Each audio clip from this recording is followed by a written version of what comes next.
अहम खबर दें आपको, भारतीय फिजाइया का एक और फायर तैयारा गिरकर तबाह हो चुका है। तैयारा आगरा में खेतों में गिरकर तबाह हुआ। तैयारा गिरने से पहले पायलट जान बचाने में कामयाब, फौरी तौर पर हादसे की वजह मालूम न हो सकी।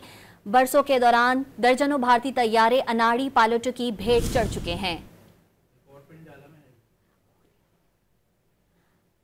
अहम खबर आपको दे रहे हैं, भारतीय फिजाइया का एक और फाइटर तैयारा गिरकर तबाह हो चुका है। तैयारा आगरा में खेतों में गिरकर तबाह हुआ है। तैयारा गिरने से पहले पायलट जान बचाने में कामयाब हो चुके हैं और फौरी तौर पर हादसे की वजह मालूम नहीं हो सकी है। बरसों के दौरान दर्जनों भारतीय तैयारे अनाड़ी पायलटों की भेंट चढ़ चुके हैं।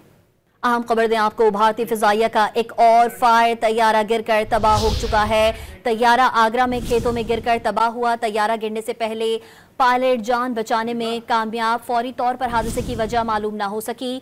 बरसों के दौरान दर्जनों भारतीय तैयारे अनाड़ी पायलटों की भेंट चढ़ चुके हैं। अहम खबर आपको दे रहे हैं, भारतीय फिजाइया का एक और फाइटर तैयारा गिरकर तबाह हो चुका है। तैयारा आगरा में खेतों में गिरकर तबाह हुआ है। तैयारा गिरने से पहले पायलट जान बचाने में कामयाब हो चुके हैं और फौरी तौर पर हादसे की वजह मालूम नहीं हो सकी है। बरसों के दौरान दर्जनों भारतीय तैयारे अनाड़ी पायलटों की भेंट चढ़ चुके हैं।